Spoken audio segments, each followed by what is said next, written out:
Okay, so two questions here. What happens when the laws aren't followed, and is ignorance an excuse?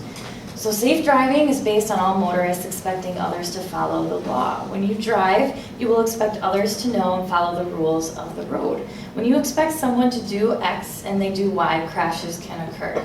For example, when you are approaching a hill on a 2-lane road and there are 2 yellow lines in the center of the roadway, you expect the lane to be clear as you approach the hill. If oncoming passing vehicles do not know what those double yellow line mean, what they mean, you're dead. And if you're not following the law, you could receive a citation, pay a fine, or even lose your license. Is ignorance an excuse? It's not an excuse in the eyes of the law.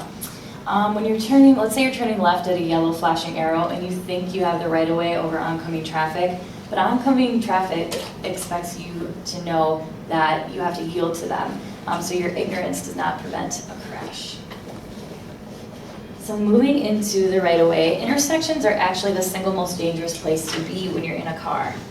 Vanessa's law actually states that at a one-fault crash, you could lose your license until you're 18. So if you're in a car accident and it's your fault before you're 18, depending on the circumstances, you can actually lose your license. So you want to be very careful. Don't want to get in any car accidents. While waiting to turn left at an intersection, you want your wheels to be straight. Why do you want your wheels to be straight?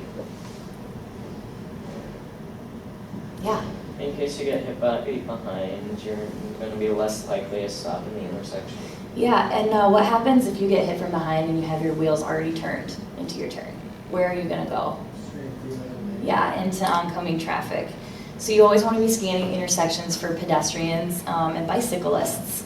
Drivers going straight have the right of way over a driver who's turning left. So looking at this diagram up here, who has the right of way? The blue car. Drivers joining traffic will need a larger gap than those crossing traffic. When in doubt, wait it out. That's definitely a really good saying. Make sure you have a large enough gap to cross or turn through intersections safely, at least 6 seconds. You can see up there, it's kind of blurry, but it says 6 seconds. Kind of like when you're in the real world, that can be kind of hard to gauge because you don't always know like the speed that other vehicles are coming. So when in doubt, wait it out. But that also comes with practice as a driver. The more that you drive, the more that you'll be able to kind of estimate like what that 6-second gap looks like. And when you're in a roundabout, who has the right of way? Whoever's in the roundabout. Yeah, whoever's in the roundabout. Okay, so coming up on this diagram, what kind of intersection is this? Like, what do we have here? We have a 2-way stop.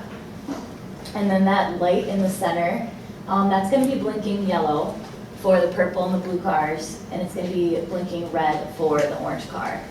So who has the right of way in this situation? Pretty easy, right? The blue and the purple, right? So it's going to be flashing yellow.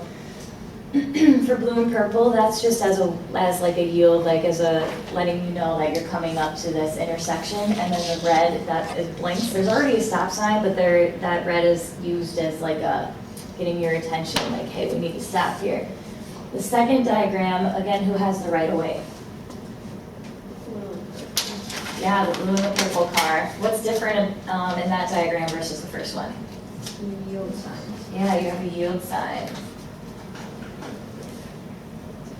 Right-of-way laws are designed to help drivers determine and understand who should be granted the privilege of proceeding first when a vehicle approaches an intersection when they approach about the same time. Okay.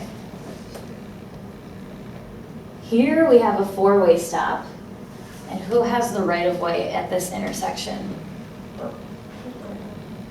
Yeah, the purple car, because he got there first, he's already moving through. The black and the blue car got there about the same time. Who goes next? Yeah, the driver that reaches the intersection first has the right-of-way. So first the purple car proceeds, and then the driver on the right has the right-of-way. I don't know if that's black or brown, but... Okay, coming up in this sort of situation, we see this a lot, and especially on the road, if you take notice, you see a lot of drivers just kind of blow through this yield sign. Yield sign should be treated almost like a stop sign per se. because what do you do when you come up to a yield sign if there's vehicles coming? You stop, yeah. On occasion, you will see a right turn yield sign up on our diagram. Many drivers do not pay attention to the sign and treat the lane as a merge. This can be very hazardous to other drivers because they are assuming that the driver is going to yield or stop. There's no acceleration lane, so you can't merge. Plus, in this diagram, there is a pedestrian crossing, so two things to yield for, pedestrians and oncoming traffic. A yield means slow down because someone has the right-of-way over you. In addition to intersections, yield signs are sometimes placed at railroad crossings that do not have other signals or lights, and we all have to yield to trains because they're a lot bigger than us. Okay. Now let's see if you know how to handle some common situations. You're at a four-way stop. Who has the right of way? That's a little loud. Who has the right of way in this situation? Who got there first? Kind of close, but it looks like we got there first, right? Think again. You almost caused an accident.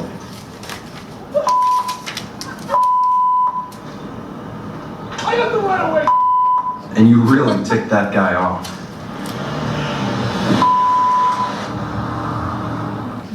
Has anybody experienced road rage like that? Yeah, I see some heads nodding for sure. That's right, the car on the right has the right of way if both cars arrive at the same time.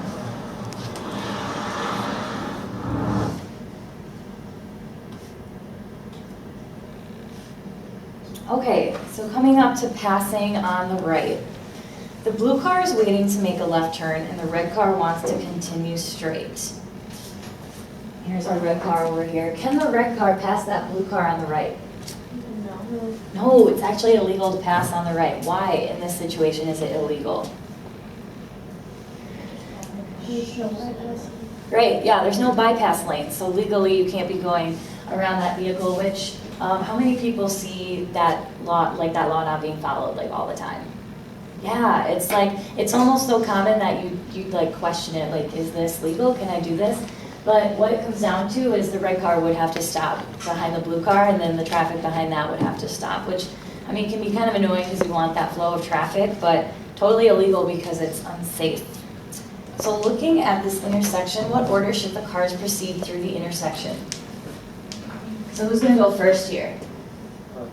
The purple car, yep. How about after the purple car?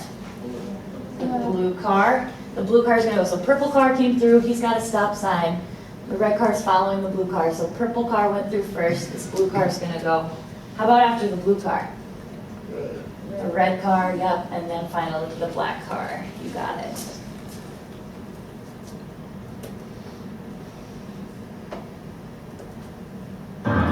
This is the Minnesota Highway Safety and Research Center in St. Cloud, where a 5-mile track lets us safely simulate real-life driving.